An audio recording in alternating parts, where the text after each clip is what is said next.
You know, it's a crazy thing. People often say there's never a policeman around when you need one. I think I've got the answer to why that may be. I think it's because they've all been abducted by aliens.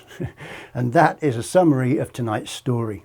Yep, a patrolling British policeman out on an investigation got lifted by aliens with plans to do something weird to him on a table. Did they succeed? Well, you'll have to watch and find out.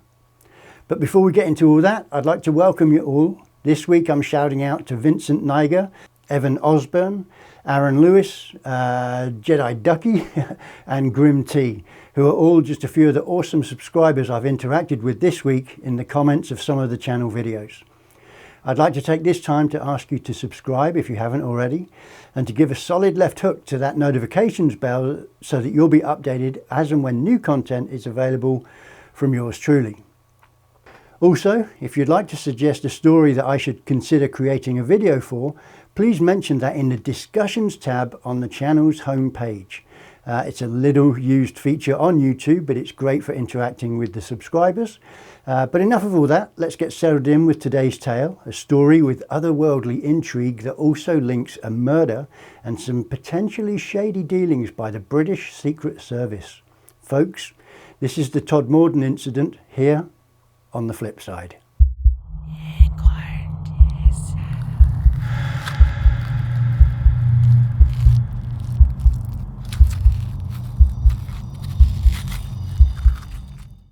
Located in the green rolling hills of the northern English countryside lies the quaint little market town of Todmorden. It seems a world far removed from the hustle and bustle of the city of Manchester, which lies just 17 miles to its southwest. Now, laying on the historic borders between the counties of Yorkshire and Lancashire, it's often suggested by its residents as being potentially the quietest, safest, and definitely one of the most picturesque locations to live in the whole of England. Crime is generally very low-key, and policing both the sleepy little town and its surroundings is said to be more of a pleasure than a job. At least that was the opinion in 1980 of Police Constable Alan Godfrey, who'd been a part of its small country police force for around about 6 years. He was a liked and highly respected member of the local constabulary, known as someone that you could trust, an honest and hard-working copper, to quote one of his colleagues. Now, on November 28, 1980, and in response to a number of calls from concerned locals, he set off to investigate in the small hours of the morning reports of a herd of cows that had been seen trampling through one of the housing estates of the village. He presumed that they'd simply escaped from one of the numerous surrounding farms, and it would be his task to identify which farm and thus to reorganise or to organise their repatriation. He set off in the patrol car on what should have been a 10-minute drive to the area of the reported incident. Now, he identified the quickest route to the location as being along the A646, which was also known as Burnley Road. Now, what happened next is what many considered to be the most plausible account of extraterrestrial activity within the United Kingdom. The unsuspecting policeman hadn't completed half of his journey when, in his own words, he described what happened next. Well, I was driving along Burnley Road when I saw that my route was blocked by what I can only describe as being a 20-foot high and 40-foot wide spinning object. At first, I thought I was looking at a bus or a hot air balloon that may have crashed, but on closer inspection, I saw that the object was in fact hovering above the tarmac. It was at this point that I realised I was looking at something that was not from this world. I grabbed a pen and drew a sketch of the UFO in my police notebook after both my car radio and my personal radios had failed to work. I noticed the bottom of this, whatever it was rotating in an anti-clockwise direction. Suddenly there was this massive flash of light, almost blinding, and I found myself 30 foot down the road on the other side of this object, where I turned back and I noted that it had by then simply vanished. Now, edging his car into reverse, he wanted to get a bit closer to the scene, and the one thing he noted at the time was that despite it having been raining, the stretch of road where this encounter took place was bone dry. Now, a bus travelling on the road stopped, and the driver got out and noted the same point, that the road should have been wet but it wasn't. Now, puzzled with what had just transpired, PC Godfrey returned to the station. On his arrival, he realised that he couldn't account for a time span of around about 25 minutes. He'd estimated that the whole event from start to finish had endured no longer than 15 minutes. Now, in alien encounters, those who study such phenomena of periods without recollection, they generally tend to be known as missing time. So here's Alan with 25 minutes of missing time, along with a split left boot and a small rash on his left ankle, both of which he had no recollection of how they came to be. Over the following days, of course, Alan was perplexed. He'd done all he could to research the phenomena of alien encounters and stories of UFO sightings. Now remember, this was in a time before anything like the internet was available, so research at the time was severely limited. He contacted various paranormal interest groups and other individuals who'd supposedly had encounters with beings not of this world, and to Alan it seemed all a bit too wild, but one piece of feedback that was a constant from numerous entities and groups that he reached out to, it was something that just kept being repeated, and they all suggested that he should go for hypnosis treatment to see if there was anything else about the incident that could be locked into his subconscious. What he was then able to recall while under a hypnotic state shocked not just Alan, but the world. In fact, it went on to change his life completely. It even brought about what Alan perceived as a campaign by the British Secret Service to discredit him and his story. These are his words. The lower segment of this diamond-shaped form was rotating in a counterclockwise manner. There was no mechanical sound that I can remember. Now, I exited the panda car and slowly stepped towards the craft. After a few seconds, an almost blinding beam of light enveloped me and I lost sight of whatever it was that I was standing in front of. Now, in an instant, I'd been transported inside the craft, and I found myself stood in the company of what can best be described as a bearded male entity of medium height and slight build. Now, this entity then beckoned me to approach and lay down on what looked like a shiny table. I noted at that time that we were not alone, and that we had been joined by 3 smaller humanoid forms, which all seemed to be more robotic in appearance. There was also a creature in the room that I could best describe as being very similar to a dog. Again, the human form beckoned me to get on the table.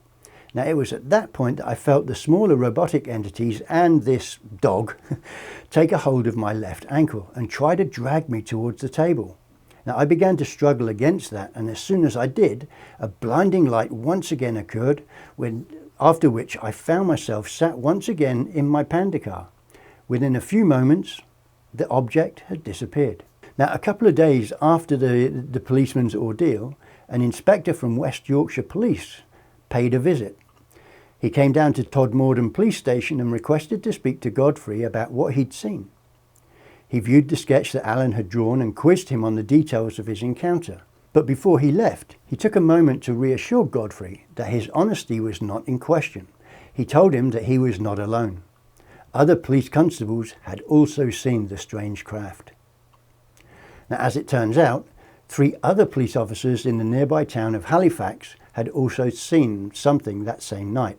They each described a metallic diamond-shaped craft that moved silently through the sky. It travelled at tremendous speed but darted erratically from place to place, before eventually flying off in the direction of Todmorden. Like PC Godfrey, the 3 police constables in Halifax all experienced radio malfunction during the time that they were in the presence of this UFO. Now, while all of this may sound a little far-fetched to some, there is an additional element in this case that lends further credibility to the story. It's also an event that includes the participation of our unassuming country copper, PC Alan Godfrey. Now, 6 months earlier to his sighting and encounter with the UFO, PC Godfrey was investigating the disappearance of a Polish national by the name of Zygmunt Adamski. Well liked and known simply as Ziggy, Adamski was a legal resident in the UK working at one of the local coal mines, namely the Lofthouse Colliery. At the time of his disappearance, he was living in the small village of Tingley, some 20 miles from Todmorden and close to the town of Wakefield. He was reported missing by his wife, Lottie, after failing to return from what should have been a very quick trip to the local shops. Now, to the dismay of many, Adamski's body was found by coal yard worker Trevor Parker some 5 days after he'd been reported missing. He was found on top of a 10-foot high pile of coal in Parker's father's coal yard in the village of Todmorden. Once found, PC Godfrey noted there were some pretty bizarre points about the body itself and the conditions in which it was found. Initially, it was noted that the body was found on top of an undisturbed pile of coal. There were no signs on that pile of coal that anybody had walked on it. So how did the body get there? Now here's where things start to get a little bit stranger. Adamski's body was dressed in the suit and tie that he'd been wearing at the time of his departure. However, he was found shirtless. His clothing was improperly fastened, with buttons having been attempted to have been threaded through their non-matching buttonholes. Ziggy had been missing for about 5 days, but it was noted that he only had what appeared to be 1 day of beard growth. Even stranger still, the body appeared to have burn marks around his head, neck and shoulders, and found around these burn marks was a gel or ointment which, after having been inspected by scientists and doctors, remained a mystery in what they were, or indeed what their ingredients were. Another question remained too: who or what had administered the ointment? To top it all off, PC Godfrey noted that the expression on the face of the body was one of absolute terror. And here's the kicker: he'd also had a very rough and very bad haircut. At Adamski's autopsy, James Turnbull, the coroner at the time, said it was the biggest mystery of his career. Although he still had a raft of unanswered questions regarding Zygmunt's death, he remains open-minded, yet thinks eventually that a valid and earthly explanation for Adamski's death will be found. That said, he has been noted as suggesting that if, in 50 years' time, it's found out to be true that aliens have indeed been visiting the region, then he may be more willing to accept the suggested theory of alien inclusion. Especially, he added, given the involvement of PC Alan Godfrey. Now, at this point, Alan Godfrey's life started to take a somewhat more of a sinister turn. Alan has, over the years, raised thousands of pounds for charities with public appearances and talks. To this day, he believes dark forces tried to silence him from speaking out about his UFO experience. It was after he received letters from a professor, Valery Sarkov, of the Institute of Science and Technology in Moscow, that things started to get pretty weird. Experiencing an interest in Godfrey's sightings, he also asked about another big case at the time, the Rendulcham forest incident that occurred 4 weeks after Alan's experience, which involved US military personnel from RAF Bentwater in Suffolk County. Alan believes his phone had been tapped, especially after a visit from a strange man from the Ministry of Defence. Speaking to the magazine UFO Chronicles, Alan said, "It was obvious that the powers that be had decided to discredit me. It started very small and built into a crescendo that went from the sublime to the ridiculous. I've never understood why they did it. There must have been a reason for what they did to me. I got a letter from a professor at a Moscow university, and he wanted to know if I could assist him with both details of my encounter and another encounter that took place at an American airbase in Suffolk. Now, at the time, I'd not heard about that other event because it happened 4 weeks after my encounter, but like an idiot, and I guess because I was a copper, and I wanted everything to be out in the open, I passed that letter on to my superiors. And it was shortly after that I met the man from the ministry during a subsequent interview with my higher-ups. I think this guy really thought he was something like James Bond or something. All he said to me was, "Just call me the man from the ministry." And from that point on, he remained silent as I was being interviewed. He just sat quietly in the corner of the room. Now, recalling specifics of the interview, Alan continues, "Now this man, when I walked into the room, he had a file with him. It was pretty thick, about 1 inch thick. He was reading it, and I could see the drawing that I'd done during my encounter when my radios had failed. And as he was fumbling about, I could also see a sudden death report, and I recognised it straight away as being Adamski's file. So they also had seemed to want to put both of those cases together. Why? I don't know. Maybe it's because of the Russian involvement. I was asked to keep contact with this professor and to pass on any letters I'd get to my superiors, who would then pass them on to the man from the ministry. Now, RAF Bentwaters was an RAF station which the Americans used, and it was also said to be housing some form of nuclear weapon. So I guess the Secret Service were thinking something along the lines of me just being a lowly country PC, stuck in the middle of it all. Looking back, if I'm to be honest, I'd say I was being treated like. Now, in the years since his encounter, Alan has also been at a loss as to why he can't find any official records of it. My file doesn't exist at the Ministry of Defence, because if it did, it would have been released by now. I have to ask myself, where is it? Where's Adamski's file? Why did the man from the ministry have both of those files? My file is one piece of paper with a report about what happened that night, along with my drawing. I sent it in to the divisional office, who then sent it on to the Ministry of Defence.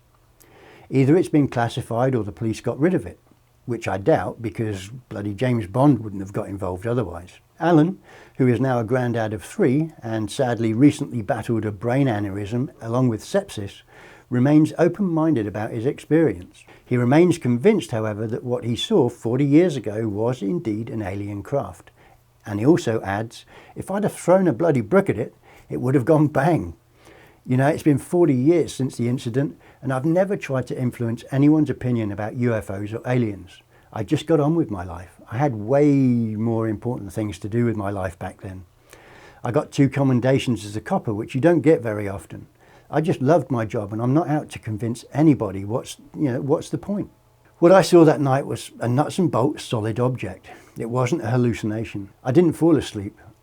I'd been driving police cars at night for years.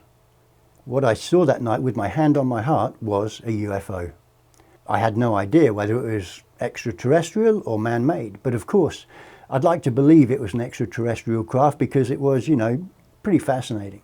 Now, in 2017, Alan's book, Who or What Were They?, was published.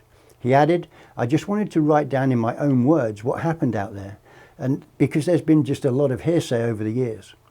Philip Mantle, former Director of Investigations for the British UFO Research Association and author of Without Consent, said, whatever one may think or believe with regards to UFO close encounter cases, there's no doubt that there is one such incident that stands out here in the UK.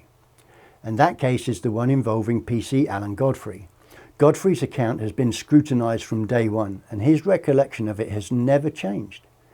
Alan will tell you in no uncertain terms that he was close up to the UFO that morning. That if he'd even thrown a brick at it, he would have, as in his words, said it would have made a bloody loud noise. Now, as for the period of missing time and subsequent alien abduction account that came under regressive hypnosis, he's as open-minded about it now as he was when it happened. Former police detective Gary Heseltine, who now edits UFO Truth magazine, also added, I researched Alan's case over an 18-month period, meeting with him on many occasions and becoming his friend. He was a well-respected police officer amongst his colleagues who became involved in what is largely regarded as Britain's first documented alien abduction case. In fact, I'm one of the very few people who've seen every minute of his 2nd, 3rd and 4th hypnotic regression videos. I'll go on the record as saying that based on all I know about this case, I believe his account to be genuine. So what do you think, folks? Seems very intriguing indeed. An encounter with something not of this world, also linked in with circumstances from another case. Let's hope one day we get some answers. Now, if you like this story, please hit that like button. Be sure to subscribe and ultimately slam a 3-fingered salute to that notifications bell so that new content will be teleported to your computer screens as and when it becomes available. And don't forget, folks, if you have a specific story that you'd like to see covered here, as mentioned before, go to the comments tab on the main page of this channel and we'll have a big old discussion about it there. For any story that seems to be the most favourite, I'll be sure to add that to the research pile for future episodes. Now, until that happens, I hope that you all stay safe, sound and sane, and I will catch up with you very soon, right here on the flip side.